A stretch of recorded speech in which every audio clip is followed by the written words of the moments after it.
నేను కూడా మా రాములన్నకు, మా సీనియర్ జెడ్పీటీసీ రామ్మోహన్ రావు గారికి, మీకు అందరికి ప్రత్యేకంగా ధన్యవాదాలు తెలియజేస్తున్నా సార్.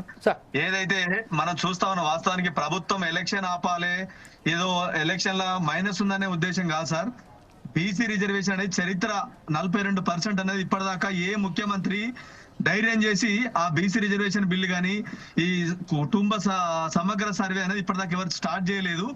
దాని నిమిత్తం ఎలక్షన్ ఆగింది కానీ ఏదో సర్వేలు జరిగినాయి అక్కడ ఓడిపోతాం ఇవన్నీ ఆ ఉద్దేశాలు ఏం లేదు సార్. తప్పకుండా ఎలక్షన్ పెట్టాలి, కానీ స్థానికంగా రిజర్వేషన్ డిక్లేర్ చేసుకోకుండా ఈ రోజు ఎలక్షన్ పోతే మళ్ళీ బీసీ బిడ్డలకు ఎస్సీ ఎస్టీ వర్గాలకు సంబంధించి నష్టం జరుగుతుంది అనే ఆలోచన తప్ప ప్రభుత్వానికి ఎలక్షన్ పెట్టొద్దు, ఎలక్షన్ పెడితే ఓడిపోతాం అని చెప్పని ఎక్కడ కూడా లేదు.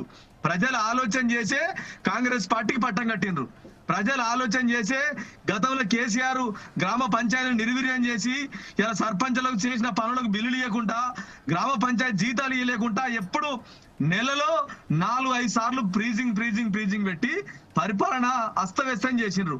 దాని కారణంగా ఇప్పుడు మళ్ళీ రిజర్వేషన్ అనేది ఆనాడు కామరేడ్ డిక్లరేషన్ లో భాగంగా, అదేవిధంగా రాహుల్ గాంధీ గారు జోడయాత్రలో భాగంగా జనాభా ప్రాతిపదిక రిజర్వేషన్ ఉండాలని చెప్పని వాళ్ళు చెప్పడంతో రాష్ట్ర ప్రభుత్వం ప్రతిష్టాత్మకంగా ఇవాళ ఈ బీసీ రిజర్వేషన్ గానీ కులగణన చేపట్టింది. దాని పర్యవసనమే అన్నగారు మీ ఎమ్మెల్సీ మళ్ళీ దీన్ని ఉత్సవ కాల పెట్టాలని చెప్పిండి అన్న, బీజేపీ చెప్పలేదు. ఆ విషయంలో పోదాం. మల్లన్నకు సంబంధించిన ఇప్పుడు Mallanna is not target to us, Mallanna is not a topic to us. రేపు మల్లన్న స్టాండ్ అవుట్ కాదన్న, ఇంత మంది కార్యక్రమంలో మన అందరం పాల్గొనాలి. శ్రీనివాస్ గారు ఇప్పుడు బీసీ చాలా తప్పు తడక, మొత్తం అబద్ధం. 42% ఇప్పుడు ఎంత మినిమం 52% అబౌవ్ ఉండరన్న బీసీలో, మీరు ఎంత చేస్తారన్నా 40% చేస్తారా? Okay right,